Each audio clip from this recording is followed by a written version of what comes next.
Selamat siang, bertemu kembali dengan saya, Pendeta Martin Hareva, dalam program Diaspora TV Talk Show, yang kami tayangkan setiap hari Sabtu, pukul 1 siang.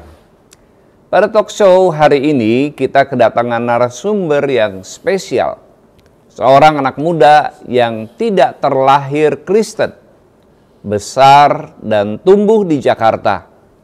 Akan tetapi, melalui pengalaman hidup yang harus berakhir di penjara, ia akhirnya dipilih Tuhan menjadi percaya kepada Kristus. Bagaimana kisahnya sampai harus berurusan dengan penjara, dan bagaimana ia bisa percaya kepada Kristus?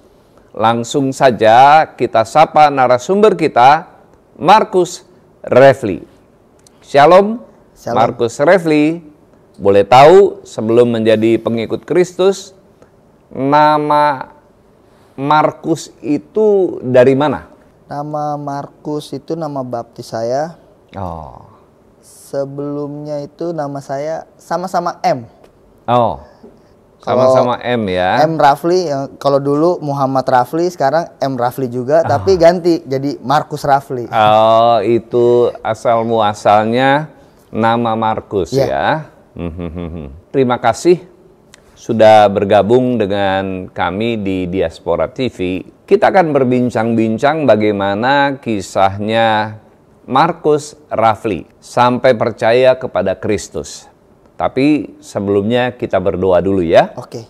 Bapa di surga, Allah yang kami kenal, kami sembah di dalam nama Tuhan Yesus. Siang hari ini kami bersyukur karena kami boleh berbincang-bincang dengan anakmu Marcus Rafli yang sudah Tuhan tebus dan selamatkan.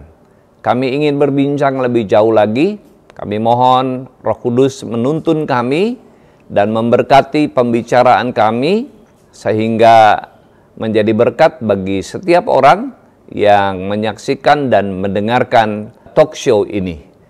Terpujilah namamu Bapa, di dalam nama Tuhan Yesus kami berdoa dan mengucap syukur. Amin. God lovers, seperti biasa, tidak lupa saya ingatkan kepada Anda semua untuk meluangkan waktu sejenak guna like video ini dan memberikan komentar. Barangkali God lovers ingin memberikan saran atau masukan kepada kami, tuliskan di kolom komentar di bawah video ini dan kami tunggu ya. Dan bagi Anda yang baru menemukan channel Diaspora TV ini, kami ucapkan selamat datang. Kami juga ingatkan agar Anda mensubscribe channel Diaspora TV dan mohon menekan tombol bel notifikasi. Karena dengan begitu Anda menjadi orang pertama yang akan dikirimkan notifikasi oleh YouTube setiap kali ada konten baru dari kami. Terima kasih. Marcus Refli lahir di Jakarta pada tahun 1994, tepatnya 30 Mei 1994. Genap 30 tahun di 2024 ini ya. Ya. Nah, tolong ceritakan seperti apa masa kecil Anda? Masa kecil ya. Masa kecil mungkin berbeda dengan yang lain. Kalau dibilang itu dari umur 3-4 tahun itu saya udah merasakan namanya keluarga yang broken. Oh, keluarga yang tidak berbahagia ya. Kenapa itu? Yang pertama ya papa dan mama suka berantem. Lalu papa mempunyai istri lagi. Oh, istri kedua dan sekarang ada lagi yang ketiga. Oh. Dan sekarang itu mereka papa dan mama udah pisah. Iya. Sampai hari ini pisah. Cuma masih sama-sama di Jakarta kita. Oh, iya. Jadi sesekali kita ya ketemu gitu-gitu aja. Dari papa dan mama, Refli punya adik? Nggak ada. Saya anak satu-satunya. Oh. Cuma kalau dari istri papa yang ketiga ini ada. Jadi ada bawaan. Jadi punya adik tiri gitu ya? Ya, punya adik tiri. Aha. Nah, bagaimana Refli menjalani pendidikan formal dan dijalani di mana saja? Apakah tetap di Jakarta atau pindah-pindah kota? Untuk pendidikan saya tetap stay di Jakarta. Ya. Sempat sekolah di Ragunan, sekolah atlet Ragunan. Ya. Habis itu selesai, saya nggak lanjut kuliah, jadi putus di SMA aja. Lalu ya udah kerjaannya hanya main bola aja. Oh, jadi dari SD, SMP, lalu SMA di SMA Ragunan. Ini sekolah atlet nih yang saya tahu ya. Dan untuk masuk ke sana kan nggak mudah. Iya. Itu harus dites dan punya kemampuan. Iya, betul. Dalam satu bidang olahraga begitu ya? Iya, betul. Oh, jadi setelah melalui tes, masuklah Rafli di SMA Ragunan. Lalu sampai tamat? Sampai tamat. Nah, suka sekali bermain sepak bola. Kalau boleh tahu, sejak kapan mulai suka olahraga ini dan karir di sepak bola seperti apa? Silakan diceritakan. Pertama saya suka dengan sepak bola itu di kelas 4 SD. Oh. Saya minta masuk ke papa saya itu sekolah sepak bola ada di Jakarta Utara. Oke. Akhirnya saya dimasukkan ke sana. Saya berlatih di sana. Yeah. Sempat masuk di Persitara usia 13, Persitara usia 15, 17, 18, 19 sampai 21. Persitara itu Persatuan Sepak Bola Jakarta Utara. Jakarta Utara. Oh iya. Oke. Lalu selesai dari SMA Ragunan, di mana Rafli berkarir di sepak bola? Saya sempat di PSIP Pemalang. IP Pemalang. Oke. PSIP Pemalang itu hanya beberapa bulan aja. Lalu saya kembali lagi ke Persitara lagi usia 21. Setelah itu kita biasa main-main seperti biasa, latihan-latihan seperti biasa. Sebelum saya di Persitara U21 di Ragunan itu saya sempat cedera. Oke. Saya sempat cedera dan cedera bahu lepas saat saya ke Jurnas di Semarang. Itu mengganggu kemajuan karir Rafli di dalam sepak bola? Ya, itu sangat mengganggu sekali. Lalu sama cedera lutut. Cedera lutut, itu yang bahu dan lutut ya? Jadi itu benar-benar yang buat saya frustasi. Oh, iya. Nah, dalam keadaan frustrasi di dalam karir sepak bola dan itu masih di Persitara ya? Ya. Nah, lalu ada satu hal pada tahun 2016 terjadi sesuatu sampai berurusan dengan hukum sampai harus dipenjara. Itu gimana ceritanya? Itu karena saya pertama frustasi ketika saya harus tidak bisa main bola lagi. Iya. Menjalani pengobatan kah? Menjalani di KONI. Sempat terapi tapi hasilnya nihil. Tetap sakit lagi. Dan akhirnya saya memutuskan ada teman yang ngajak saya untuk ayo ke dunia ini yuk, diskotik yuk. Kita minum-minum. Dugem gitu ya? Ya, dugem di daerah Kemang. Akhirnya saya saya ikut. Ternyata itu buat menghilangkan stres saya hilang dengan cara seperti itu. Dan lama-lama akhirnya masuklah ke dunia ekstasi. Masuklah ke menggunakan ekstasi, ganja. Masuklah ke sabu. Akhirnya ya udah saya jatuh di situ. Saya balik lagi ke Jakarta Utara, ke tempat keluarga saya ada di satu daerah. Dibilang itu adalah zona merah juga. Saya udah balik lagi ke sana dan saya dikasih tau gini, lu daripada beli mulu, lu harus keluarin uang, kenapa nggak lu beli banyak sekalian terus lu jual lagi? Jadi bandar gitu. Ya, jadi kan lu kan bisa dapat duit, terus bisa make gratis gitu. Oh iya, saya mikir iya juga pengedar ya. Nah akhirnya, yaudah coba dibeli deh. Saya bilang gitu, beli. Itu apa itu yang dibeli? Sabu. Oh, sabu. Saya beli sabu. Oke. Beli dulu. Boleh tahu harganya berapa? Waktu itu saya mungkin karena baru pemula ya, dikasih harga 5 juta, dapatnya cuma 4G. 4 gram. 4 gram. Itu dibagi jadi berapa itu 4 gram 4 gram tuh? itu bisa jadi mungkin kalau saya bikin duitin itu bisa sampai 5 juta, 6 jutaan. Jadi nggak jual eceran nggak? Iya, saya jual eceran. Oh, jual eceran, hasilnya terkumpul 5 juta. Kumpul lagi 6 juta, saya beli lagi, naik lagi, naik. Akhirnya saya ada, kalau dibilangnya di dalam itu, lu nggak main narkoba atau gitu. Buat apa main narkoba? Lu beli di luar, lu kenapa-napa, barang sedikit gini. Oh, terus gimana? Lu jemput punya saya aja. Oke, saya jemput. Ternyata waktu pertama kali jemput itu 20G. Setorannya berapa, saya tanya gitu. 18 juta. Murah ya, saya bilang gitu kan. Murah banget. Ya udah, jalan. Berjalannya waktu naik. Terus akhirnya itu udah nggak berkarir di sepak bola ya? Saya udah tutup. Udah tinggalin bola. Tuh ya sepak bola. Paling hanya kayak main game kayak sparring biasa futsal, saya masih ikut. Lalu itu udah pulang ke rumah? Udah pulang. Tadinya ke rumah. Kan di asrama waktu berkarir.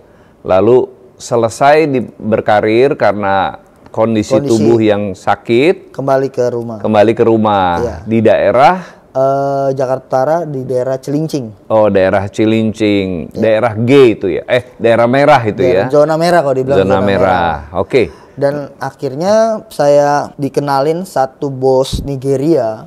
Dia orang Nigeria. Saya dikenalin. Dia juga orang di dalam. Akhirnya saya disuruh jemput barang. Rafli masih di luar kan? Masih di luar. Oh, jadi ada orang di dalam sekolahan, di lapas, yang minta dijemput barangnya gitu. Jadi dia tahanan tapi bisa tetap mengendalikan peredaran sabu. Wah, luar biasa ya. Akhirnya saya jalan itu sampai akhirnya tuh titik terakhirnya itu di 2016 bulan 10. Dari tahun berapa? Dari 2014. 2014 sampai 2016 bulan 10. Bulan 10 Oktober. Oke, lanjut. Akhirnya saya di situ saya ditangkap. Itu gimana ceritanya? Kok bisa ditangkap? Sebelumnya itu saya udah pernah ketangkap 2 kali. Cuma kita bisa berdamai. Negosiasi. Iya, karena saya pertama itu saya nggak bawa barang. Yang kedua juga cuma bawa handphone doang. Jadi cuma tes urin doang. Oh, nggak ada bukti ya? Nggak ada bukti, jadi saya bisa bebas. Waktu di tes urin, emang nggak pernah make? Hasilnya positif. Rafli. Oh, hasilnya positif. Dan kita bisa pakai berdamai. Iya, berdamai. Iya. Nah, akhirnya ya udah di 2016 itu di bulan 10 akhirnya disitulah titik saya benar-benar jatuh. Lagi pegang barang. Baru pulang jemput. Iya. Sampai di rumah. Hati saya udah gelisah, kok gak mau di rumah ya. Ya udah deh, saya bawa keluar. Mama saya bilang jangan keluar kayak gitu. Enggak, sebentar kok. Terus kata mama saya gini, jangan bawa barang. Nggak bawa. Tapi saya bawa, saya bohong. Saya jalan ke tempat teman. Pintunya dikunci. Pas saya balik badan gini, motor ada 4 atau 5 motor udah berhenti depan gang. Saya ditangkap. Disergap lah gitu ya. Berarti udah diikutin selama ini ya? Ya, udah diikutin dan ada yang kalau anak-anak bilang tuh cepu ya. Udah ada cepunya. Yang cepunya itu salah satu yang suka beli sama saya, ngutang sama saya. Ngutang sama saya kasih, tapi dia cepuin saya. Sempet di dalam itu sempet bernegosiasi lagi tapi nggak bisa. Udah nggak bisa itu ya? Oke, karena udah jadi target nih Rafli waktu itu ya. Nah, langsung dijebloskan. Bagaimana perasaan mama waktu itu?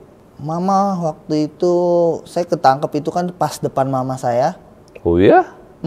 Pas mama saya nangis, saya bilang gini, udah jangan nangis. Kan udah tahu saya kerjanya begini. Jadi saya udah mempersiapkan juga. Ketika saya ditangkap, kita kan udah tahu saya main di dunia hitam, otomatis lawannya ya polisi. Ya, kalau saya ketangkep kita nggak bisa apa-apa. Ya udah akhirnya ketika saya ditangkap, saya cuma bilang sama mama saya, jangan nangis ya. Oke, ya udah. Akhirnya saya dibawa ke kantor polisi. Ya. Saya dibawa. Malam itu nggak ada yang datang keluarga saya, tapi besoknya baru pada datang. Mama sih cuma bilang, kok bisa begini? Papa datang nggak? Papa nggak. Papa nggak datang sama sekali nggak? Papa selama saya di Polres nggak pernah datang. Selama saya menjalankan hukuman itu, Papa hanya 2 kali datang. Oh, menjenguk di Cipinang ya? Iya.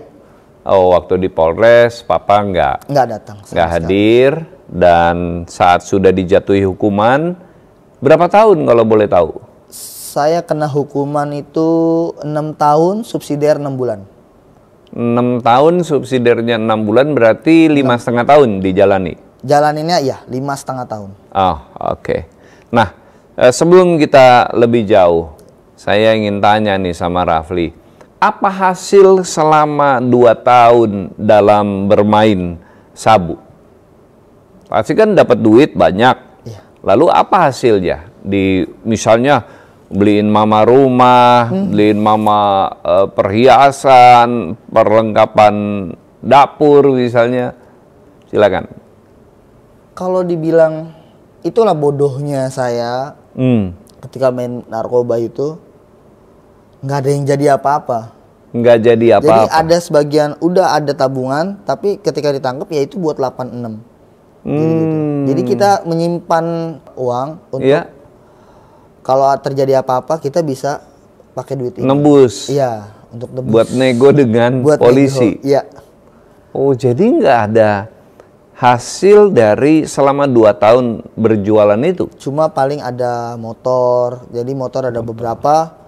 Tapi ketika saya di dalam itu motor dijual ya habis. Gitu. Buat mama nggak ada gitu perhiasan atau apa? Mungkin duit ada, mungkin duit dulu tuh ada, saya suka kasih duit, cuma kan ya cuma hanya gitu-gitu aja. Duit rutin bulanan begitu. Kalau ya? dibilang sama kayak kita dulu tuh duit setan dimakan jin, jadi dapatnya gampang, hilangnya juga gampang banget.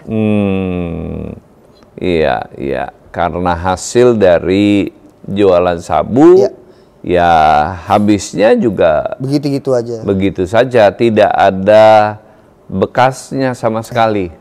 Ada motor, tapi akhirnya motor itu juga dijual untuk biaya hidup di dalam. Biaya hidup emangnya di dalam bukannya ditanggung sama pemerintah? Gini, benar kita dapat makan setiap hari itu kita dapat makan, cuma kita kan maunya makan yang enak ya. Makan jadi ada di situ kan ada kantin, jadi kita kira ya beli di situ.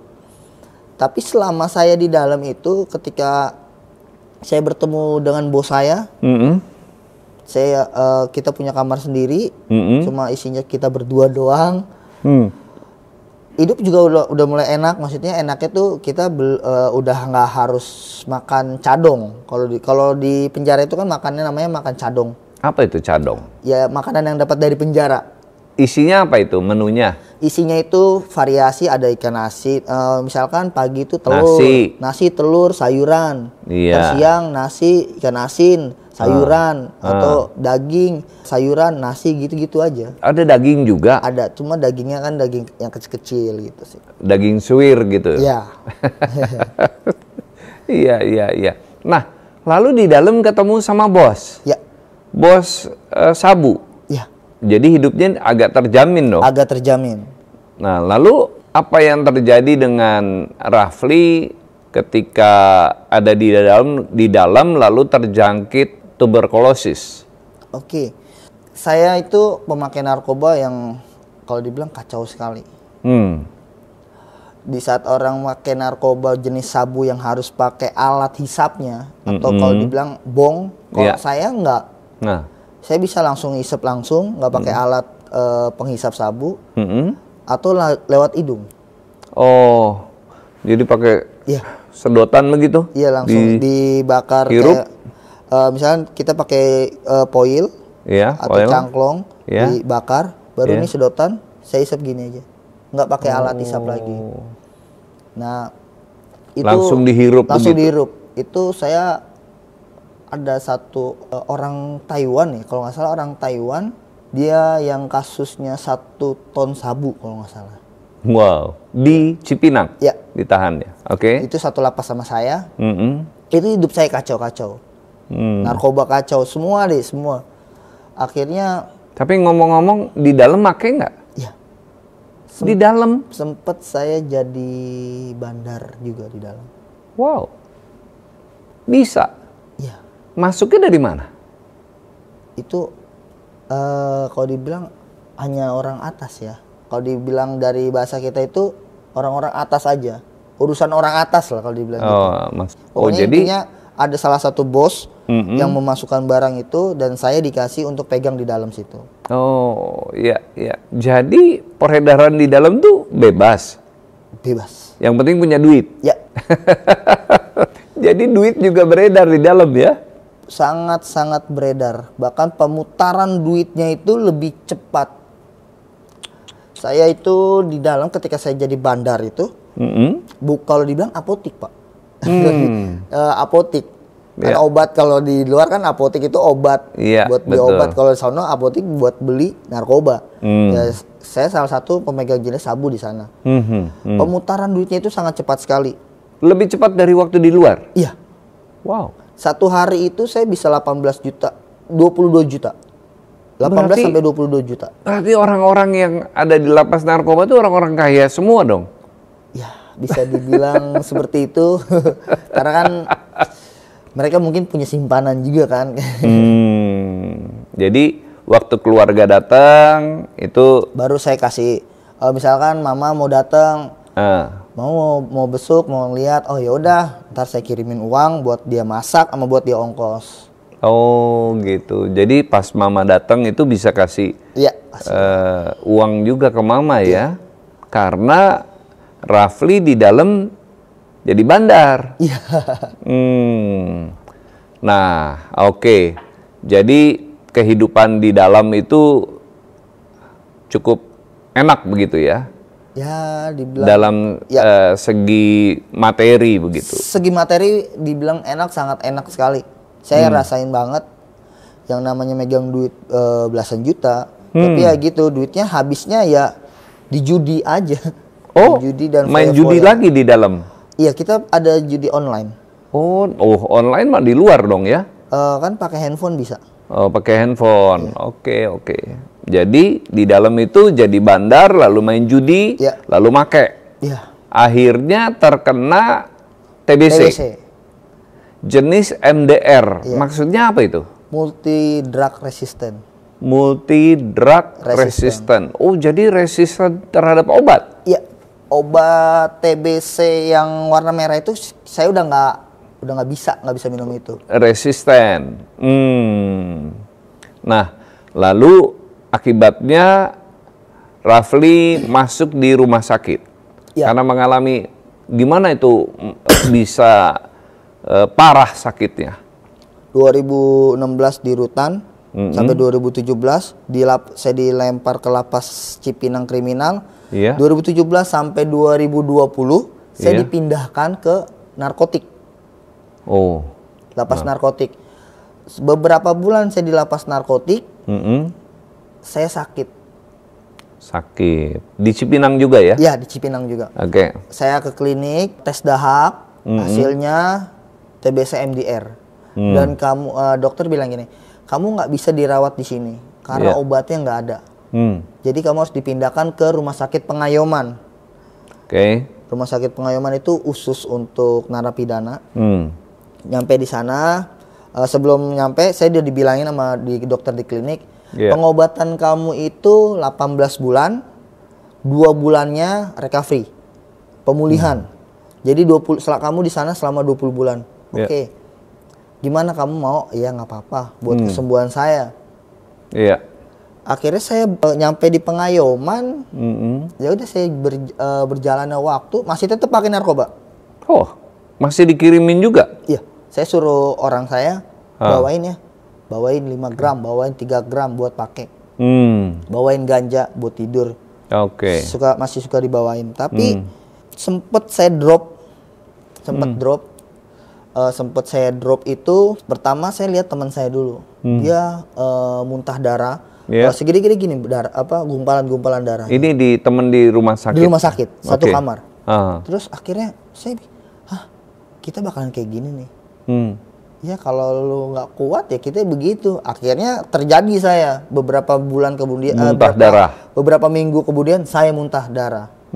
Ember segini, darah saya udah segini nih. Oh. Jadi di atas kasur saya udah nggak bisa ngapa-ngapain. Pakai ember begitu ya? Udah, saya cuma cukup nadain numpang gini. darah gitu ya? Saya cuma gini, dalam hati saya, ya ampun masa gue mati di dalam. Saya bilang gitu. Kok masa gue mati di dalam, nggak enak banget sih matinya begini lagi. Ya udah akhirnya saya melewati masa-masa itu. Ya, itu sakit ditambah ketakutan. Iya. Takut mati. Iya, takut mati. Oke. Lalu sampai akhirnya saya mau coba untuk mengurangi rokok saya, mengurangi narkoba saya. Saya mau coba kurangin. Bisa akhirnya berhasil bisa. Yeah.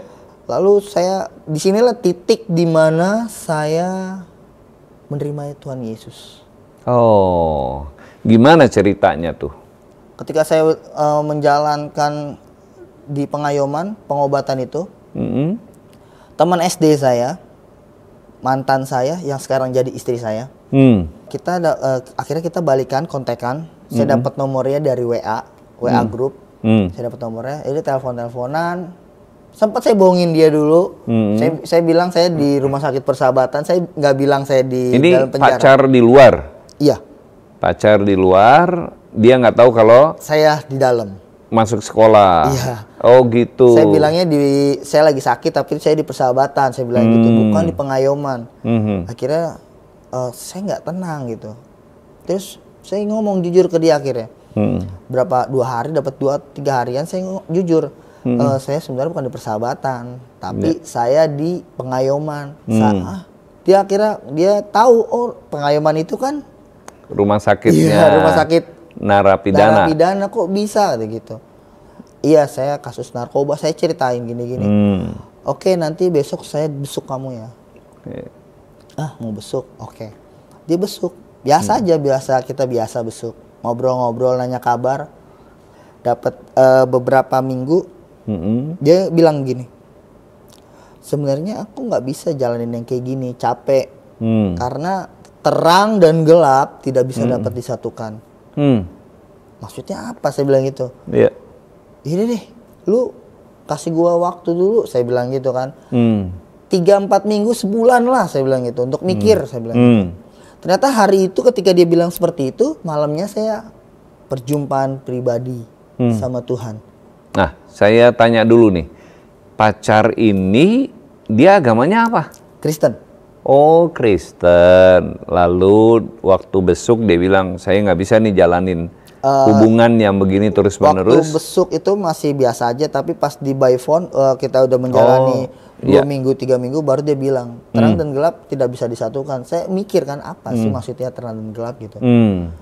Saya inilah waktu. Akhirnya malam itu saya berjumpa pribadi lewat mimpi. Oh, jadi mengalami perjumpaan dengan Tuhan Yesus waktu tidur? Lewat mimpi, ya. Melalui mimpi? Iya. Oke, silakan, lanjutkan. Saya tidur, saya mimpi itu, hidup saya waktu sama kayak waktu saya main narkoba. Mewah, hidup saya punya apa aja, punya duit, punya apa aja. Terus tiba-tiba, saya ada duduk. Dalam mimpi ini? Iya, tiba-tiba saya semuanya itu hilang, saya duduk sendiri, nggak ada siapa-siapa. Dari belakang ada yang tepuk pundak saya, bangun, kamu telah diberkati. Di situ saya langsung kebangun, saya lihat jam, masih 4:30. Saya pikir, bangun, kamu telah diberkati. Saya pikir terus, bangun, kamu telah, maksudnya apa? Terus saya ingatkan, ada keluarga dari mama itu kan yang Kristen. Oh. Jadi saya nggak jadi kata berkat itu saya tahu. Ini biasanya disebutin sama si orang-orang Kristen ini kan. Oh, kamu diberkati. Kata diberkati itu biasanya didengar dari orang-orang Kristen. Orang-orang Kristen. Akhirnya saya, apa ini dari Yesus ya? Saya pikir lagi. Nggak tahu kenapa tiba-tiba saya yakin ini dari Yesus. Oke, saya langsung ambil keputusan. Oke, saya terima engkau sebagai Tuhan saya. Saya bilang gitu. Jadi tanpa ada orang yang membimbing? Saya langsung pagi itu, subuh itu saya langsung bilang, oke, saya terima engkau sebagai Tuhan saya. Pagi saya telepon yang jadi istri saya sekarang, saya telepon gini. Meka, saya sekarang terima Yesus.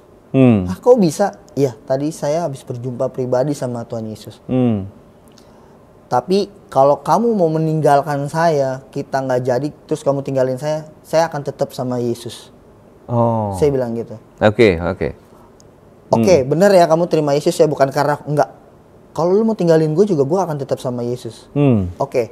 Akhirnya hari itu dia datang, dia bawain Alkitab. Dia bawain Alkitab ke saya, terus dia kasih tahu, kamu live streaming ini ya, kata gitu. Oke.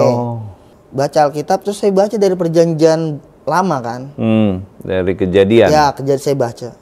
Terus saya bilang, kok ini kayak begini sih, gini. Terus dia bilang, kalau kamu mau kenal Yesus lebih dalam lagi, kamu baca perjanjian baru. Oke. Saya baca perjanjian baru, sempat bingung. Karena isinya kan perumpamaan. Saya bingung. Saya nggak banyak tanya sama dia. Tapi itu saya simpen. Terus dia bilang gini ke saya, kamu kan sekarang udah jadi anak Tuhan, jadi orang Kristen. Kita sebagai anak Tuhan itu harus mengampuni orang. Kamu ada nggak kepahitan sama orang? Sama orang tua, sama siapa? Saya langsung jujur, iya saya ada kepahitan. Sama papa saya, sama mama saya, saudara-saudara saya, opa saya bilang gitu. Oke, hari ini kamu ada nomornya kan? Ada. Telepon semuanya. Bilang minta maaf ke mereka semua. Oke, saya langsung lakuin. Yang paling pertama saya telepon papa saya. Karena saya begitu kepahitan sekali sama papa saya. Benci sama papa gitu ya? Kalau dibilang benci banget sama papa saya. Ketika udah berapa tahun tuh bencinya? Dari kecil. Karena kan saya harus melihat mama saya dipukul. Bahkan saya juga dipukul. Lalu papa kawin lagi. Jadi begitu dalam sekali saya kepahitan sama papa saya. Saya telepon papa saya bilang, saya pertama nanya kabar. Terus akhirnya nggak tahu kenapa ketika saya mau ngomong, Pak, kan kalau saya dipanggil Api, Pak, Api minta maaf ya. Ketika saya mau ngomong itu, air mata saya udah netes duluan. Terus pas saya mau ngomong, papa saya tahu, lu kenapa nangis? Kenapa? Iya, Api mau minta maaf. Kenapa? Dia bilang gitu. Pertama, Api udah gagal. Kedua, Api udah buat malu nama papa karena Api udah masuk penjara. Dia cuma bilang gini, nggak apa-apa. Papa juga minta maaf ya. Jadi papa juga saat itu minta maaf sama Rafli ya? Iya. Jadi di situ saya ngerasa, Tuhan baik banget ya. Saya ngerasa, Tuhan baik banget. Iya. Udah baik-baik di sana, sehat cepat sembuh kata papa gitu. Iya Pak. Terus saya ngomong, terus saya telepon mama saya. Saya bilang juga, saya minta maaf gini sama dia juga. Iya mama juga minta maaf. Pak opa saya juga saya gitu. Saya minta maaf. Opa dari mama apa dari papa? Dari mama. Dari mama. Iya. Minta maaf juga. Udah pokoknya semua saya telepon. Dan akhirnya saya telepon, saya ngomong ke mama, Ma, sekarang Api udah terima Yesus, saya bilang gitu. Api udah terima Yesus. Gimana reaksi mama waktu itu? Mama diem, kan by phone kan. Mama diem, iya sekarang Api udah terima Yesus. Mama coba bilang gini, ya udah jalanin apa yang menurut kamu benar. Oke. Mama nggak marah kan? Enggak kok, kan orang kan punya pilihan masing-masing. Oke, udah. Maaf ya Maya, Api punya pilihan sendiri. Api pilih Yesus. Oh ya udah. Ya udah, jalanin kata dia gitu. Oke. Papa yang tadinya saya pikir papa akan marah, ternyata enggak. Ketika saya pulang. Maksudnya setelah keluar nih? Iya, saya beritahu papa itu setelah saya pulang. Jadi hanya mama yang tahu waktu pertama kali itu saya terima Yesus, yang tahu itu mama dan opa saya. Mama dan opa? Iya, untuk keluarga mama dan opa. Nah, reaksi opa gimana? Dia bilang gitu, wah puji Tuhan. Hah?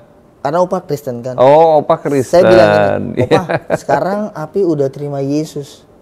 Oh puji Tuhan, dia senang, dia akhirnya dia pokoknya dia ajak berdoa, dia ini, pokoknya dia senang. Akhirnya dia bilang bangsa Mesir yang berpuluh-puluh tahun di bangsa Israel berpuluh-puluh tahun di padang gurun akhirnya kembali ke tanah Kanaan, dia bilang gitu. Kamu tuh kayak bangsa Israel atau gitu. Udah muter-muter kan di padang gurun kan, akhirnya sekarang menemukan kan. Jadi opa itu kasih ilustrasi. Iya. Rafli itu seperti bangsa Israel yang berputar-putar di padang gurun 40 tahun baru masuk tanah Kanaan, tanah perjanjian. Oke. Nah, saya mau tanya nih. Kalau opa itu Kristen, berarti mama Kristen dong dulunya? Iya, dulu mama Kristen. Oh, mama dulu Kristen. Lalu ikut papa? Ikut papa. Ya. Memang dari awalnya ada akar kekristenan di dalam keluarganya Rafli ya, dari mama. Oke, lanjut. Dan ketika saya melepaskan pengampunan itu, saya merasa semua tuh kayak pintu-pintu itu dibukakan oleh Tuhan. Pemulihan terjadi. Yeah. Dan saat ada satu momen istri saya bilang gini, istri saya cerita, dia ngobrol sama mamahnya, mertua saya. Yeah. Mamanya itu bilang begini, jadi istri saya bilang gini, ini saya melayani Rafli di penjara, boleh nggak sih?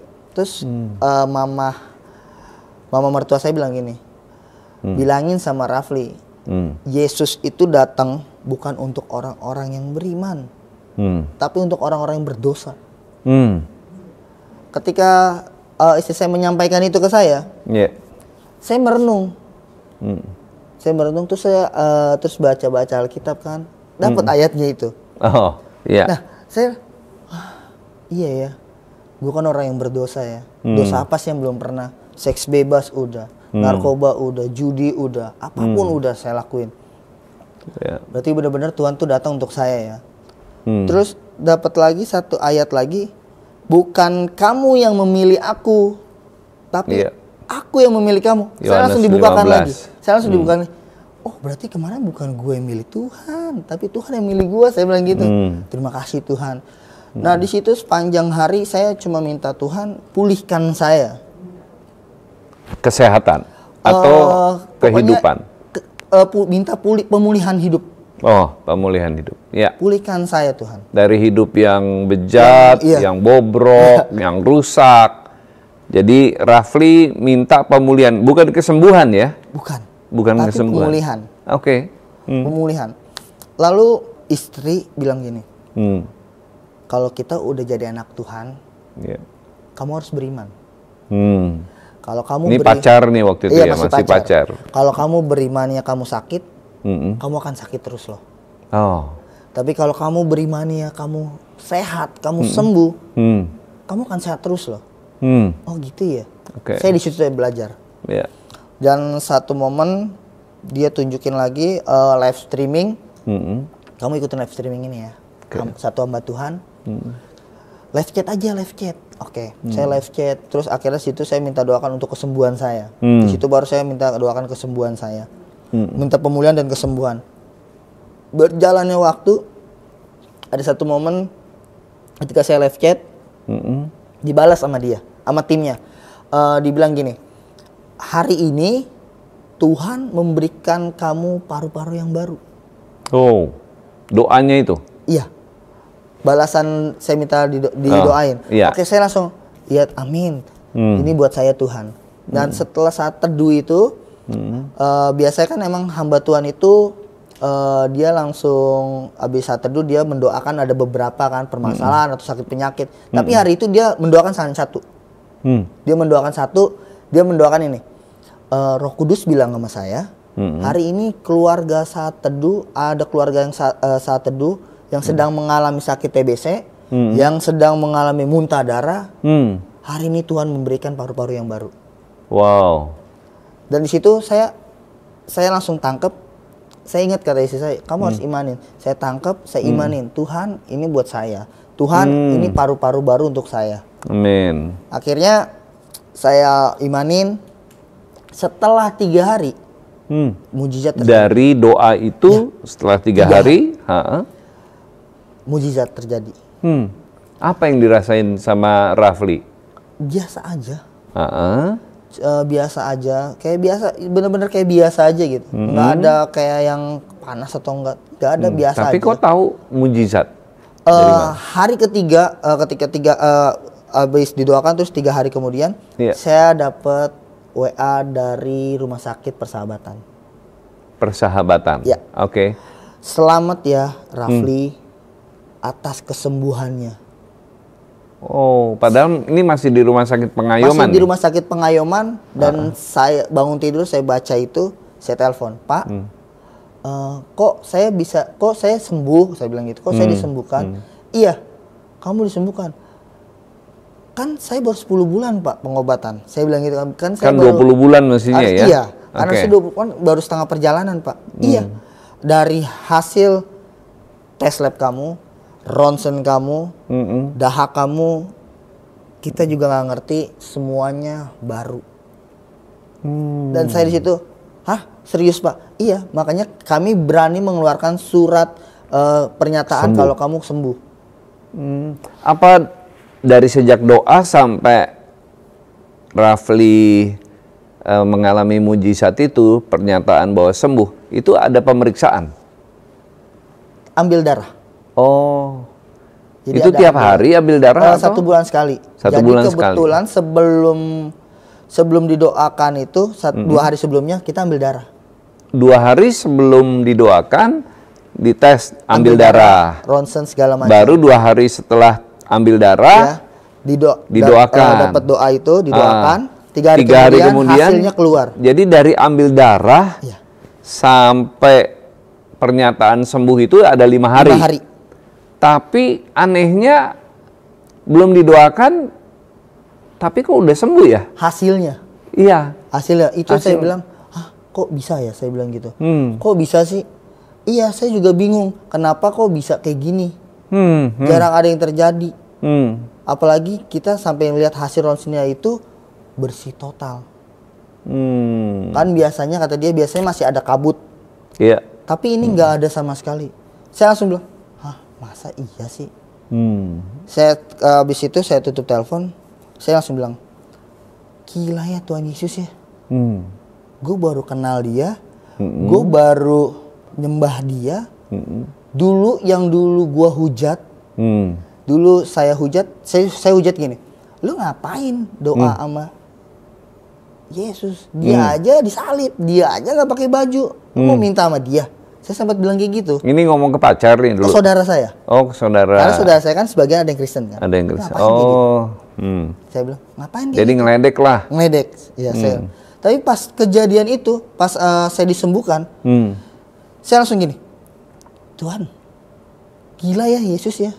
Saya sampai bilang, Yesus itu gila. Kenapa saya bilang gila? Karena dia yang dulu yang saya hujat, tapi dia nyembuhin saya. Jadi saya kayak seolah-olah saya dipermalukan gitu. Wah, ini benar-benar Tuhan yang hidup, saya bilang. Ini luar biasa, Tuhan luar biasa. Yeah. Dari situ ketika saya dapat informasi itu, saya berdoa, saya bilang ke istri saya dinyatakan sembuh. Yeah. Saya langsung ambil komitmen, Tuhan, saya mau melayani Tuhan. Wow. Saya mau melayani Tuhan. Saya mau kenal Tuhan lebih dalam lagi seperti apa. Karena waktu saya di Pengayoman, tidak ada hamba Tuhan yang datang. Jadi baca Alkitab, jujur, saya baca Alkitab kayak baca komik atau kayak baca cerita-cerita aja. Karena nggak ada yang membimbing saya. Sambil lalu aja begitu ya. Jadi yang penting baca intinya gitu. Kayak banyak nggak ngertinya. Banyak yang nggak ngertinya. Apalagi perjanjian baru, perumpamaan inilah perumpamaan saya. Apa sih maksudnya? Tapi ketika saya dikembalikan ke lapas, saya tanya. Oh, jadi kan 10 bulan dinyatakan sembuh, itu kembali lagi ke lapas. Cipinang, narkotika. Oke. Dari situ saya masuk satu kamar dan ada orang Kristen juga, namanya Rico. Kita gereja bareng. Gereja bareng. Padahal Rafli kan belum dibaptis tuh. Belum. KTP kan masih Muhammad. Sampai sekarang juga masih Muhammad. Oh gitu. Jadi satu sel dengan teman namanya Riko. Ya. Setelah dari rumah sakit, lalu Riko yang ngajak atau Rafli yang ngajak? Saya nanya. Nanya. Ibadah jam berapa? Oh besok ada jam sekian. Oh ya udah. Dia tahu nggak Rafli Tahu. beda agama? Dia kayaknya tahu karena waktu pas dimutasi ke kamar lagi kan disebutin namanya kan, Muhammad Rafli. Oh iya. Tapi saya bilang saya terima Yesus. Saya udah cerita dulu, saya terima Yesus. Saya terima Yesus di pengayuman. Saya cerita dulu sama dia. Sama Riko ini. Akhirnya ya udah yuk kita ke gereja bareng. Iya. Ntar siang ada lagi. Oh iya. Terus malam dia bilang besok ada kompak. Komunitas sepakat. Jadi kita kayak ini orang yang membimbing Rafli selama ada di dalam.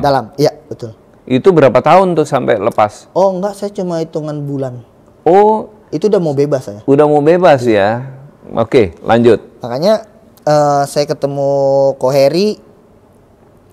Saya tadinya nggak berani ngomong, nggak berani apa, tapi nggak tahu hati saya itu ngomong. Apa yang saya alamin ngomong gitu. Yeah. Saya ngomong sama Ko Heri. Kok ini saya baca Alkitab, tapi saya nggak ngerti ini maksudnya apa. Dikasih tahu lah ini. Lalu saya bilang sama Ko Heri gini, selama saya terima semenjak saya terima Yesus sampai hari ini, saya bilang gitu, sampai waktu saya ketemu beberapa minggu kemudian, saya bilang gini, nggak tahu kenapa ya kok setiap saya live streaming lagi penyembahan atau lagi doa, saya dikasih lihat kayak suatu film, Yesus lagi pikul salib, Yesus lagi dicambuk, Yesus lagi disalib. Itu maksudnya apa kok? Terus Ko Heri cuma bilang gini ke saya, nggak semua orang Kristen dikasih lihat seperti itu. Iya. Saya, iya maksudnya gimana jadi aku? Tahu nggak kenapa Tuhan kasih tunjuk itu? Itu dia menunjukkan ke kamu dengan cara seperti itu dia tebus kamu. Saya langsung diem. Saya oke kok, makasih kok. Saya pulang, saya balik ke sel saya renungkan itu. Saya doa. Akhirnya ini jawabannya benar. Jadi setelah saya dapat jawaban, itu film-film yang saya lihat itu nggak ada lagi. Oh, jadi selama tidak mengerti dengan apa yang saya lihat itu, penglihatan itu ya, saya nggak ngerti, itu tetap muncul terus sampai mendapatkan penjelasan dari Ko Heri dan mengerti, maka penglihatan itu udah nggak ada lagi gitu ya? Iya. Iya. Banyak sekali kayak Ko Heri itu ngajarin saya, dia tuh yang selalu saya ingat dari dia itu, kamu setia aja. Udah itu aja sih yang pesan dia tuh selalu yang saya ingat. Iya. Koko udah mau pulang. Ingat ya, kamu harus tetap setia. Oh, jadi dia bebas duluan? Dia bebas duluan. Oke. Nanti ketika kamu pulang, ikut Koko. Hubungin Koko. Oke, siap kok. Waktu itu beliau masih sempat di Jakarta. Oh, iya. Makanya kita ketika saya bilang gini ke Tuhan, saya baru sembuh dari sakit saya. Iya. Saya nggak bisa di kamar ini, Tuhan. Kamar ini masih ada pakai narkoba. Kamar ini asap rokok. Saya nggak bisa, Tuhan. Selnya. Temennya Rafli masih make? Enggak. Oh, maksudnya yang lain. Teman-teman yang lain. Jadi saya selalu doa seperti itu. Nggak lama Riko ini dipindahkan kamarnya menjadi tamping atau pengurus gereja. Jadi dia karena kelakuannya baik. Iya. Jadi dia pindahkan diangkat jadi tamping pengurus gereja. Udah saat itu saya cuma doa, saya nggak minta untuk jadi tamping karena saya pikir kan 1 bulan setengah lagi saya pulang gitu. Iya. Tiba-tiba saya dipanggil sama pengurus, dan saya dipanggil dan saya dibilang, Rafli, kamu nanti malam dimutasi ya. Mutasi kemana? Saya bilang gitu. Kamu jadi tamping. Jadi pengurus gereja. Nggak apa-apa. Iya kan, tapi kan saya 1 bulan setengah lagi pulang, saya bilang gitu kan. Nggak apa-apa. Akhirnya mutasi. Ketika mutasi itu Ya. sipirnya Muhammad Rafli kamar sekian. Kok kamar samping gereja? Ini salah nggak kata gitu? Nggak Pak, saya udah terima Yesus. Oh. Tapi namanya masih Muhammad ya, di sana jalan. Puji Tuhannya doa saya dijawab Tuhan. Karena di tamping di lapas narkotik itu saya akuin luar biasa. Karena pertama kita nggak boleh ngerokok. Narkoba nggak boleh, rokoknya nggak boleh, apalagi narkoba nggak boleh sama sekali. Jadi hidup saya bener-bener, saya bilang, Tuhan baik banget ya. Saya minta sama Tuhan, saya nggak kuat Tuhan kalau di sini kamarnya nih asap rokok banyak, asap sabu banyak. Jangan-jangan kepancing lagi ya, jatuh lagi pengen gitu. Nah, salah satunya takutnya seperti itu. Saya bilang, aduh saya nggak mau nih Tuhan. Akhirnya saya dipindahkan ke kamar tamping. Selama 1 bulan setengah itu saya jadi tamping. Dibentuklah karakter saya di situ. Contohnya yang saya nggak pernah nyuci baju, saya harus nyuci baju orang. Karena di sana sistemnya senioritas. Tapi itu salah satu saya anggap itu didikan kita untuk jadi pelayan Tuhan. Saya bilang gitu. Akhirnya ya udah saya jalanin, saya ngobrol sama Query. Akhirnya Query udah nggak apa-apa, Vi, jalanin aja. Ya udah, dan akhirnya ketika saya pulang, saya sempet bingung mau pulangnya kemana. Saya sempet bingung mau pulangnya kemana. Tuhan, ini saya harus kemana? Dengan hidup baru ini, Rafli bingung mau kemana nih? Mau ke mama yang beda, zona merah lingkungannya, dan papa juga Muslim kan? Iya, beda. Muslim. Keyakinan ya? Iya. Sempet saya rasa, Tuhan saya harus kemana? Akhirnya ketika saya pulang, saya datengin mama saya. Saya pulang bawa baju, bawa pakaian yang di badan aja. Saya ke rumah mama saya ambil baju saya 1 buat pakaian. Yang jemput yang istri saya sekarang. Yaudah kamu sementara tidur di hotel dulu ya. Nanti besok pulang gereja. Kebetulan saya pulang hari Sabtu, Pak. Pulang hari Sabtu. Besoknya gereja. Jadi dia bilang, nah besok pulang gereja kita cari kos-kosan gitu. Saya gereja ke tempatnya dia di Gading Nias. Gereja Gading di Jalan Gading Nias. Di apartemennya ada gereja. Di gereja. Apartemen. Kebetulan dia mamahnya pelayanan di sana. Saya naik Grab nyampe di depan apartemen. Saya kan nggak tahu kalau security sekarang modelannya kayak polisi kan. Saya bilang, Pak, berhenti dulu Pak. Kenapa? Itu kok depan banyak polisi. Bukan Mas, security sekarang kayak gitu, security mirip kayak polisi. Saya pikir polisi.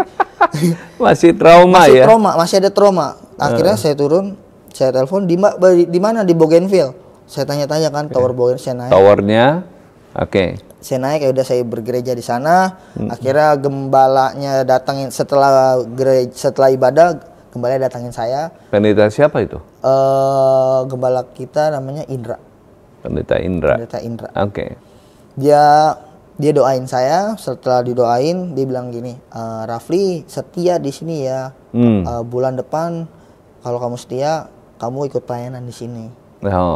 Oke Pak, siap Pak. Setelah kita pulang gereja, kita makan dulu. Terus mama nanya, mertua saya nanya, Rafli tinggal di mana? Saya bilang, saya nggak tahu mah, saya bingung. Kalau ke rumah mama zona merah, kalau di rumah papa kan keluarga papa Muslim semua. Terus mama mertua saya bilang gini, ya udah tinggal di kita aja.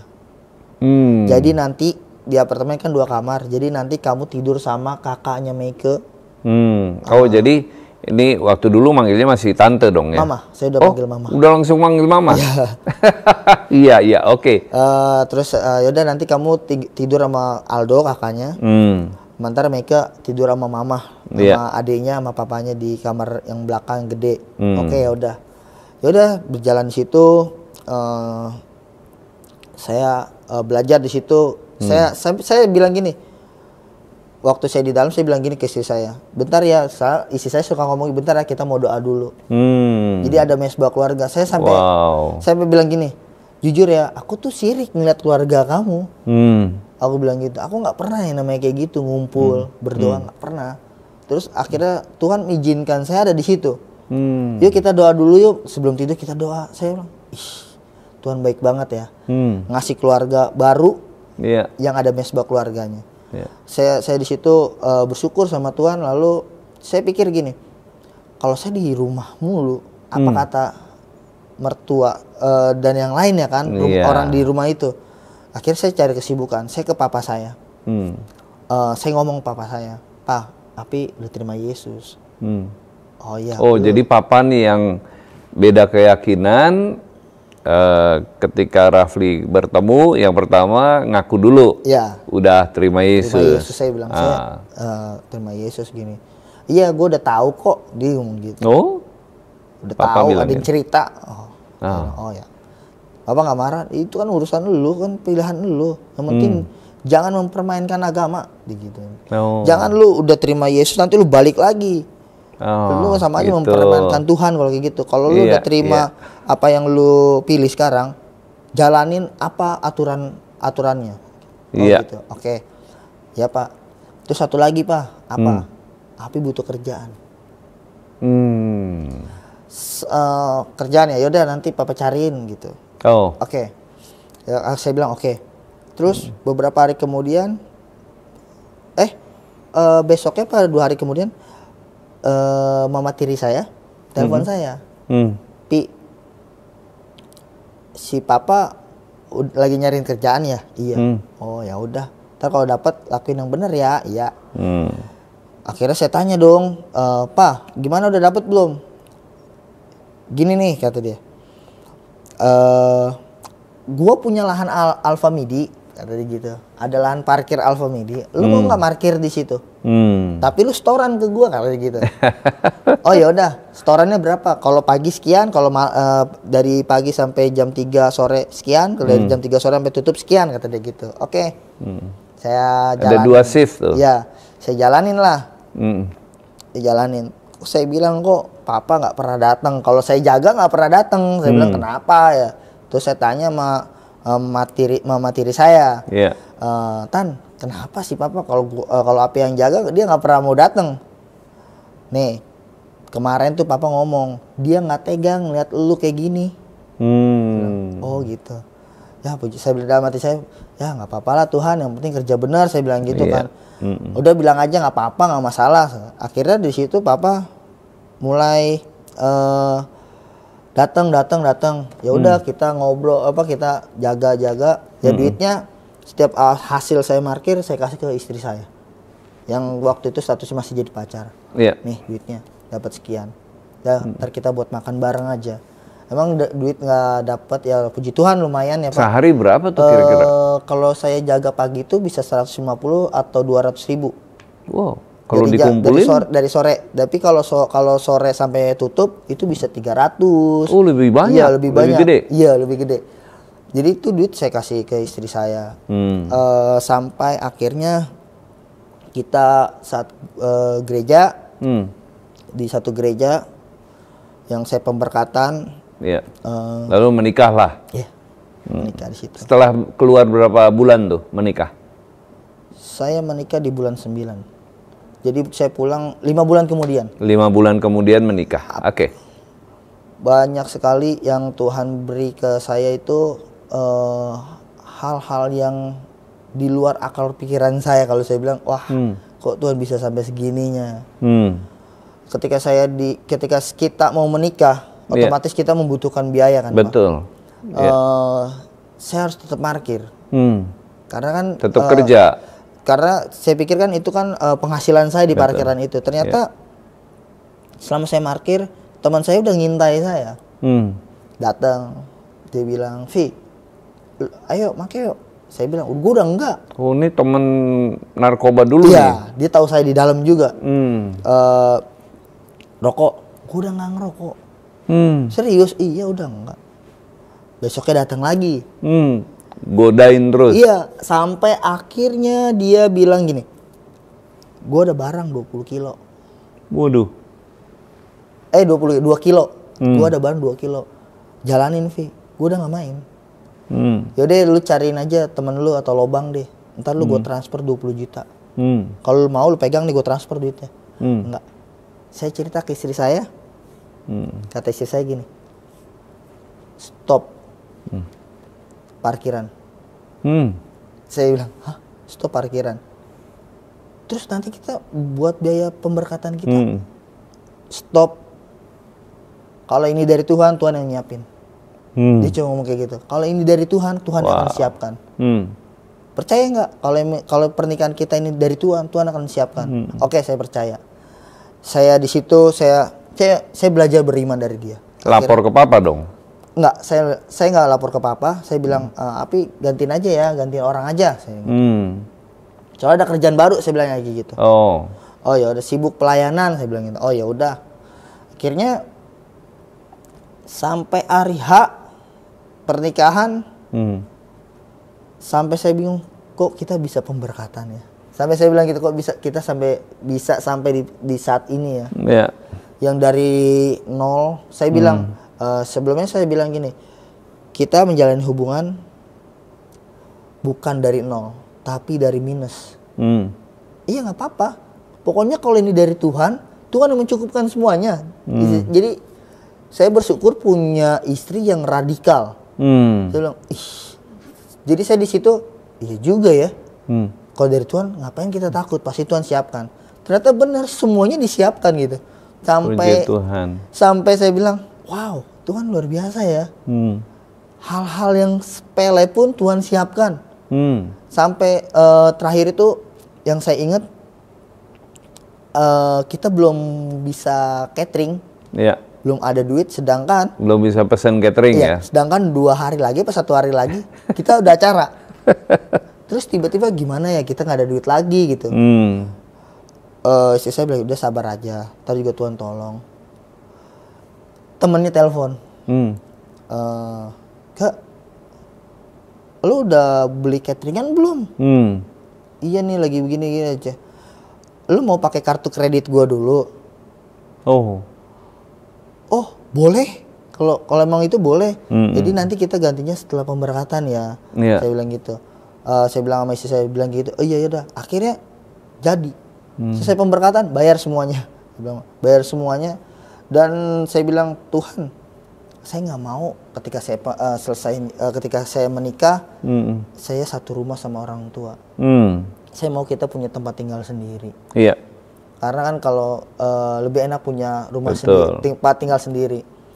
Jadi hari ini, besok saya mau pemberkatan, hari ini yang punya unit yang sekarang saya tempatin ini, telepon saya. Rafli, Mas Rafli ya? Iya. Saya dapat dari nomornya dari Opa. Katanya Mas Rafli butuh unit ya? Iya Pak, saya mau sewa unit. Oh gitu. Katanya mau nikah. Iya, ini saya lagi persiapan, ini lagi di hotel buat besok kita mau pemberkatan. Oh jadi mau lihat unitnya kapan? Terserah Pak, apa habis pemberkatan. Oh ya udah Pak, berapa sebulannya? Dia malah nanya balik ke saya, Mas Rafli maunya berapa? Kok jadi saya? Yaudah Pak, bentar ya, saya matiin. Saya bilang, ini ada orang yang mau sewa unit, tapi dia nanya, mintanya ke kita berapa maunya. Aneh ya, kan dibilang kalau dari Tuhan, Tuhan sediain. Saya langsung, oh iya ya, bener. Saya bilang, iya bener. Yaudah, deal harga kita bayar. Selesai pemberkatan, akhirnya kita punya unit sendiri. Yang saya bilang, kita dari minus sampai Tuhan angkat sampai saat ini, itu semua karena Tuhan. Amin. Nah, dari pernikahan sampai sekarang ini udah berapa tahun? Jalan 2 tahun. Jalan 2 tahun. Udah punya anak berapa? Kemarin keguguran. Sempat keguguran setelah pemberkatan, terus dapat berapa minggu istri dinyatakan hamil. Tapi keguguran 7 minggu keguguran. Dan puji Tuhan, sekarang istri lagi mengandung lagi. Udah 6 bulan lebih. 6 bulan lebih ya. Wah, Tuhan berkati ya. Amin. Kandungannya supaya sehat dan melahirkan. Jadi ini akan menjadi ayah. Iya. Kira-kira 3 bulan lagi ya. Ya, Kira-kira 3 bulanan lagi. Iya, iya. Kita sudah tersambung dengan kakak rohani dari Markus Refli, yaitu Pak Heri Sopater, yang tinggal di Surabaya. Langsung saja kita sambungkan. Selamat siang Pak Heri. Selamat siang Pak. Bagaimana ceritanya Bapak bisa mengenal Markus Refli ini? Oke. Saya mengenal Pak Rafli itu waktu kita sama-sama dulu di dalam Pak, di kampus kita bilang ya. Lalu saya di sana punya komunitas yang setiap hari kita kumpul untuk merenungkan firman, saling sharing, seperti komsel. Lalu ada satu anak komsel yang satu kamar dengan kami bilang dengan saya. Dia bilang, kok ini ada teman dari saudara kita seberang yang ingin gabung, ingin mengenal Tuhan. Iya. Loh, mereka apa mau? Kita nggak boleh paksa mereka. Enggak, itu kerinduan dari mereka sendiri, dari para abdi sendiri untuk mengenal Tuhan. Iya. Oh, saya bilang ya nggak apa-apa. Siapa aja boleh ikut komsel ini untuk kita sama-sama belajar menjadi murid Tuhan Yesus, saya bilang begitu. Lalu besoknya Rafli ikut bergabung dengan kami. Itu awal perkenalan. Jadi saya itu beda ruangan ya? Pak Heri dengan Refli beda ruangan ya? Beda blok, beda kamar. Jadi dikenalkan lewat temannya, satu kamar. Ya. Teman satu kamarnya Refli. Itu sudah Kristen temennya atau? Kristen. Oh, temennya Refli ini Kristen yang biasa kumpul berdoa dengan Pak Heri, dengan Ko Heri ya. Lalu kemudian diperkenalkan. Nah, setelah ngobrol, apa yang Ko Heri tahu tentang dirinya Refli ini?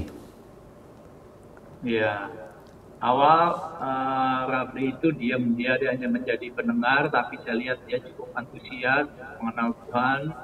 Dia banyak bertanya tentang firman Tuhan. Rinduannya saya lihat anak ini memang rindu, haus. Akhirnya dia cerita bagaimana Tuhan menyelamatkan dia lewat sakit penyakit yang dia sembuhkan, yang disembuhkan oleh Tuhan. Ya, dia sempat dipindahkan ke rumah sakit Pengayoman, Pak, di lapas sebelah dari lapas kami, khusus untuk orang sakit yang memang udah nggak bisa ditangani lagi di lapas, dikirim ke rumah sakit, namanya rumah sakit Pengayoman. Nah di situ Rafli itu dia cerita dengan saya keadaannya cukup parah. Bahkan hidupnya mungkin tinggal berapa persen lagi. Iya. Tapi di situ dia diperkenalkan oleh pasangan hidupnya untuk berdoa, untuk ikuti streaming dari seorang hamba Tuhan. Lalu hamba Tuhan itu pun mengajak dia berdoa secara global. Gitu. Lalu di situ hari berikutnya dia mengalami pemulihan. Dia mengalami pemulihan dan dia disembuhkan Tuhan. Yang tadinya dia harus makan obat kalau nggak salah waktu itu sehari 20 butir ya, Rafli. Kalau tidak salah seperti itu dia cerita dengan saya. Dia jenuh dengan minum obat sehari 20 butir. Akhirnya dia lepas obat itu dan dia mengalami mukjizat Tuhan. Itu awal muasalnya, dan setelah dia mengalami itu, dia rindu untuk mengenal Tuhan Yesus lebih dalam lagi. Bagaimana Ko Heri menjaga agar Refli bisa tetap jalan di dalam Kristus? Ya, semua itu kembali kepada Raflinya sendiri ya Pak ya. Kami semua sama-sama belajar di dalam. Kami sama-sama sharing, dan di dalam itu kita saling memperhatikan, kan? Kita berkomitmen untuk saling memperhatikan satu dengan yang lain. Untuk saling peduli satu dengan yang lain. Jadi kita nggak lepas kontrol, makanya supaya kami ini bisa saling memantau, Pak. Makanya saya buat itu setiap hari. Setiap minggu kita ada komsel kumpul sama-sama, tetapi Kalau harian itu kan kita nggak bisa kumpul setiap hari Pak, karena kalau komsel itu kan banyak sampai 20-30 orang. Iya. Ko Heri, apa pesan yang Ya. ingin disampaikan kepada Refli? Ya, saya hanya pesan kepada Rafli untuk tetap semangat, untuk tetap menjaga apa yang sudah dia lakukan selama ini, untuk tetap mempunyai hubungan yang intim dengan Tuhan setiap hari, ya. Ya. Untuk hanya pandang kepada Yesus aja apapun, kan jadi orang Kristen itu nggak mudah. Bahkan kadang-kadang lawan kita bukan dari orang luar, ya, tetapi orang dalam sendiri banyak yang ingin kadang menjatuhkan atau melemahkan kita. Saya hanya pesan sama Rafli, pandang terus sama Yesus. Kita lihat Yesusnya bukan manusianya. Ayo kita terus menyatakan kasih Tuhan. Kalau ada orang yang membenci kita jangan jauhi. Justru kita harus dekati. Ada orang yang lemah, yang jatuh seperti kita dulu. Beberapa kali pun mereka jatuh, beberapa kali pun mereka mengundurkan diri, kita yang harus tetap membimbing mereka, membawa mereka. Itu aja mungkin saya terus pesankan kepada Rafli untuk tetap semangat dan memandang kepada Tuhan Yesus. Oke, baik, terima kasih banyak sudah mau bergabung dengan kami. Sampai jumpa kembali. Tuhan memberkati pelayanannya dan juga keluarga. Shalom. Amin. Ko Heri. Shalom, Pak. Shalom. Itu tadi perbincangan dengan kakak rohani dari Markus Rafli. Kita punya beberapa foto tentang pelayanan Pak Markus Rafli. Tapi sebelumnya pelayanan yang dilakukan oleh Rafli dan istri ini di gereja apa?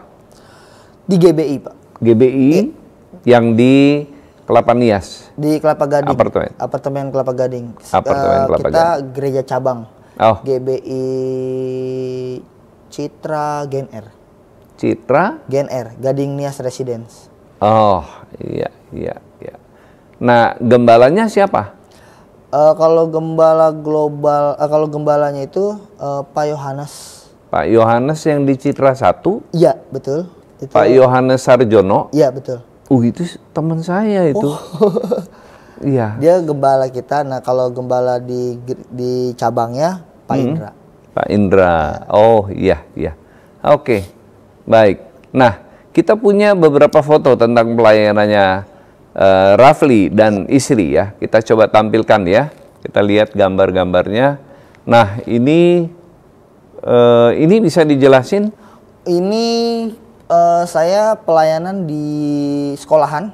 Oh, iya. Ini satu sekolah di SMA 41. Pemulihan Hati Bapak. Oh, Pemulihan Hati Bapak. Iya. Baik. Ini masih di SMA ya? Iya, SMA 41.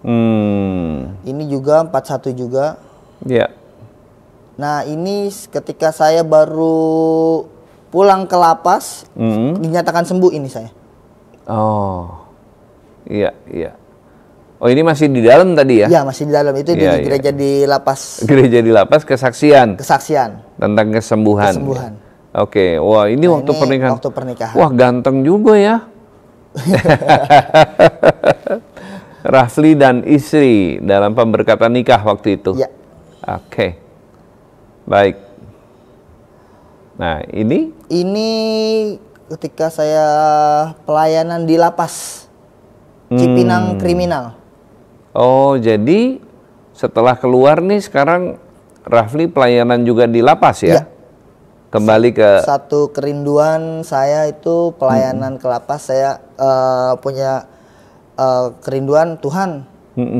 Saya mau datang lagi ke lapas ini, mau masuk lagi ke lapas ini bukan jadi narapidana, tapi saya mau melayani di sini.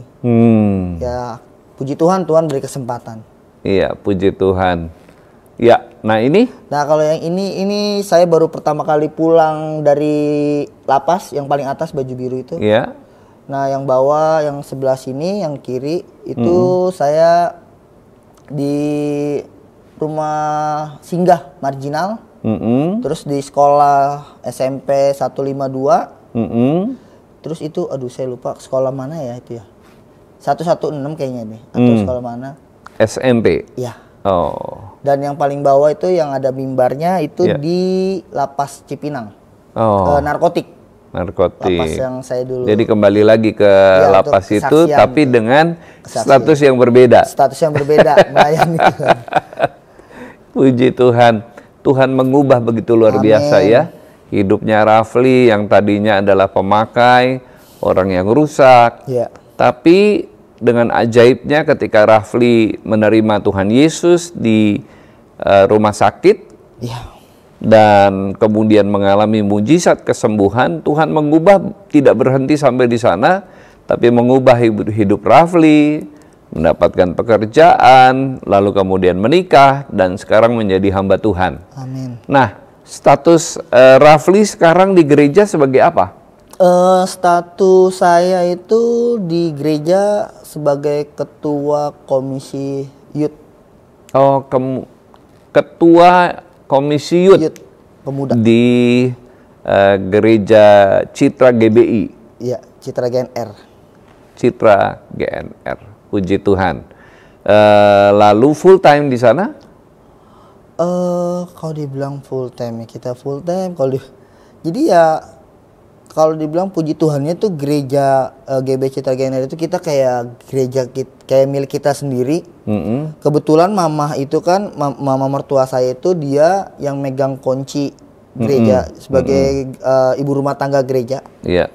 Jadi kalau kita yuk kita doa aja di gereja, kita buka aja gereja. Jadi kayak benar-benar kayak gereja itu kayak milik kita aja. Jadi pengerja lah ya. Jadi pengerja. Oh, ya. Jadi boleh dibilang ini adalah tempat pelayanannya Rafli dengan istri ya? Iya, dengan mertua, dan puji Tuhan papa mertua pun dan adiknya istri saya sekarang sudah ikut melayani di gereja itu juga. Oh, gitu. Puji Tuhan. Iya. Ngomong-ngomong nih, Rafli. Jadi sebagai keluarga, Rafli adalah kepala rumah tangga, itu penghasilannya dari mana? Untuk saat ini saya ojek online.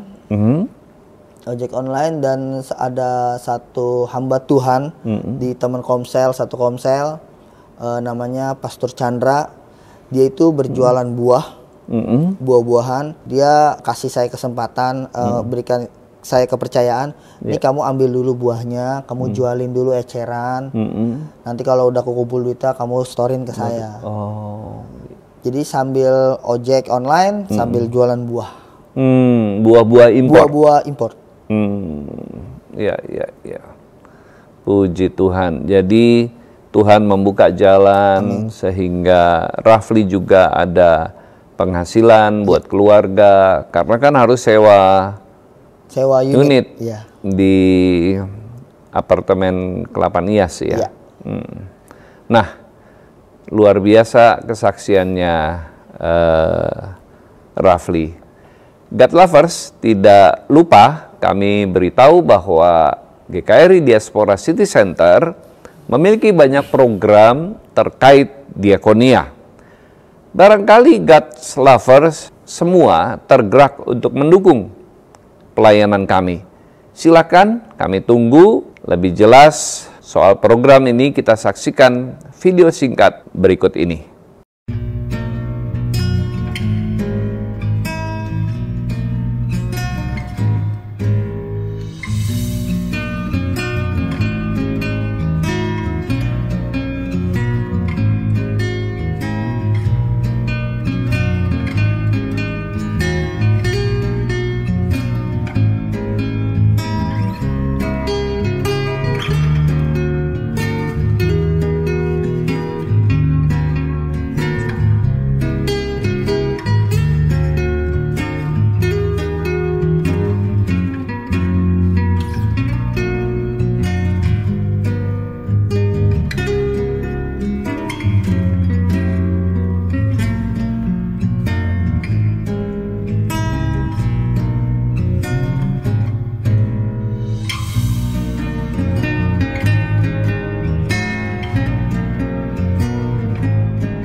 Apa pesan Anda kepada anak-anak muda yang masih belum menyerahkan diri kepada Tuhan di luar sana yang kebetulan menyaksikan video ini?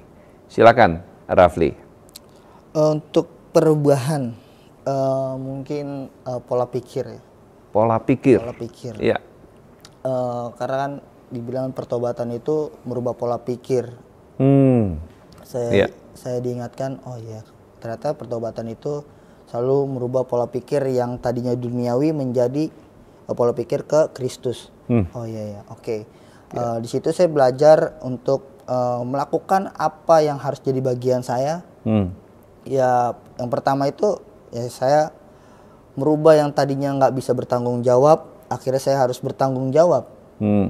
Belajar untuk bertanggung jawab, belajar untuk disiplin, belajar untuk disiplin rohani. Pokoknya banyak sekali yang harus saya lakukan. Dan satu ada kalau dibilang bapak rohani saya, Pendeta Roni Darmawan, dia salah satu dosen teologi di Let's.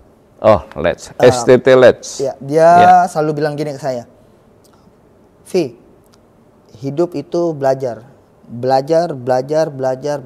Sampai kapan? Sampai kita dipanggil Tuhan. Oke, jadi saya bilang oke. Jadi saya belajar dari kata-kata itu, oh iya, belajar. Jadi setiap apapun yang saya lakukan, saya belajar. Terus tanya Tuhan. Kalau Ko Heri bilang tanya Tuhan, setia sama Tuhan, itu yang selalu saya mengubah hidup saya. Dan yang paling penting itu yang saya lagi belajar itu untuk merendahkan hati. Merendahkan hati. Ya. Dan untuk pesan-pesan untuk generasi-generasi muda, ya inilah salah satu saya rindu untuk melayani generasi muda. Sempat bingung saya ketika saya ditunjuk jadi ketua youth di gereja. Saya tanya Tuhan kok kenapa harus saya? Nggak langsung dijawab. Ternyata beberapa minggu kemudian Tuhan jawab, Tuhan mau pakai masa lalumu yang suram itu untuk menjadi berkat. Oke, akhirnya saya, oh iya ya, masa lalu saya dulu suram, ketika saya muda, saya jatuh di dalam dosa seperti apa, dan Tuhan selamatkan. Dan saya punya prinsip, saya mau generasi muda yang dekat sama saya, kenal sama saya, mereka jangan sampai jatuh seperti saya. Karena itu, karena kalau bukan generasi muda, siapa lagi yang akan menggantikan kita? Baik, puji Tuhan. Itulah pesan-pesan dari Marcus Rafli bagi khususnya anak-anak muda menyaksikan tayangan ini. Terima kasih buat Marcus Rafli atas kesaksian yang luar biasa hari ini. Semoga apa yang kita perbincangkan bisa menjadi berkat bagi siapapun yang menyaksikannya. God lovers, terima kasih atas kesetiaan Bapak, Ibu, saudara-saudari semua. Saya Martin Hareva bersama semua kru Diaspora TV yang bertugas pamit undur diri. Sampai bertemu di lain waktu. Tuhan Yesus memberkati. Shalom.